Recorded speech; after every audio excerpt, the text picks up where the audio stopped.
दोस्तों, हमारे नए नए वीडियो गीत देखने के लिए हमारे YouTube चैनल को सब्सक्राइब करें और न्यू अप टू डेट्स जानने के लिए बेल आइकन को क्लिक करें।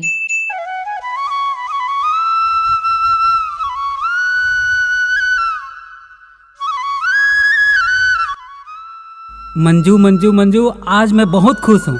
तोला पता है मोर घर में सब मान गए तोर और मोर शादी के लिए। तय मोला भुला जा कान्हा जी। ये का कहत हस मंजू? तय होश मत हस। मैं सही कहत हूँ कान्हा जी। मोर भैया हम मोर शादी दूसर के साथ तय कर दे ही और कल मोर शादी है। तय मोला भुला जा। मंजू, हमन तो साथ जी मरे के कसम खाए रहे ना। कबू तय मोला ये वचन दे रहे ना कि मोर खुशी के लिए ते कुछ भी कर सकता। तो फिर तय ये काबर बोलत हस कि तोर भैया तोर शादी कोनो दूसर के साथ तय कर दे है? तय ये बोलना कि तोला दूसर से शादी करना है। मंजू, तोला ये सब करना रही था, मोर से रिश्ता काबर जोड़े यार, काबर? मोला माफ कर दे कान्हा जी, माफ कर दे।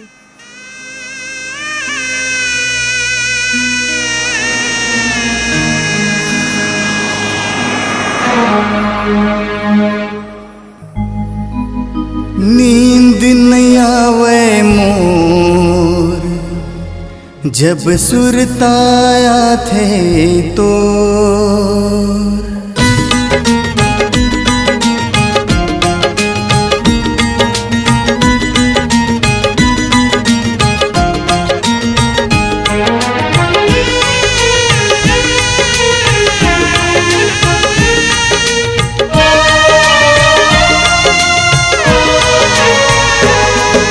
नींद नहीं आवे मोर जब सुरताया थे तो।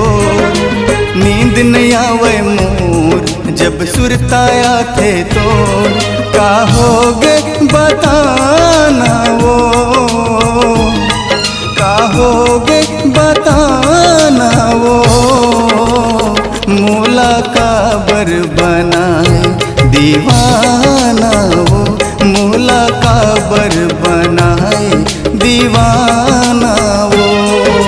नींद नहीं आवे मोर जब सुरताया थे तो।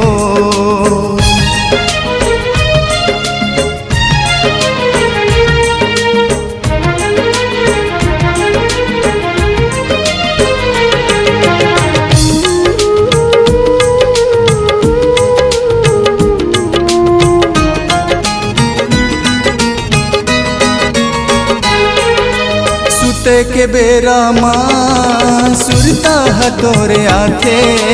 उठे के बेरा माँ सपना बुलाथे।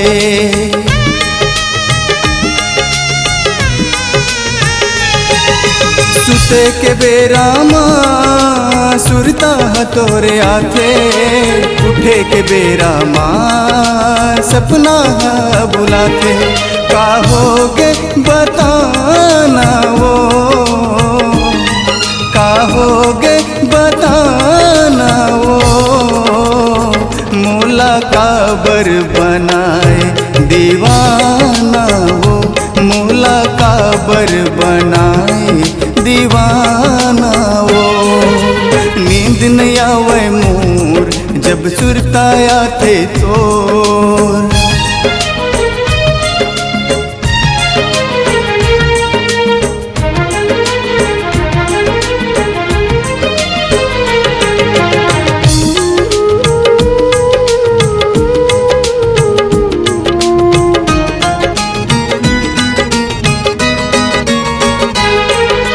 जत को भुला हूँ कही थो संग बीते बातला।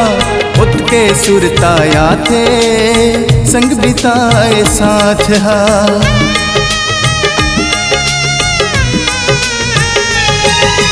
जत को भुला हूँ कही थो संग बीते बातला। उठ के सुरताया थे संग बिताए साथ हा। का होगे बताना वो, का होगे बताना वो। मोला काबर बनाए दीवाना वो, मोला काबर बनाए दीवाना वो। नींद नींद न आवे मोर जब सुरताया थे तो, नींद न आवे मोर जब सुरता थे तो।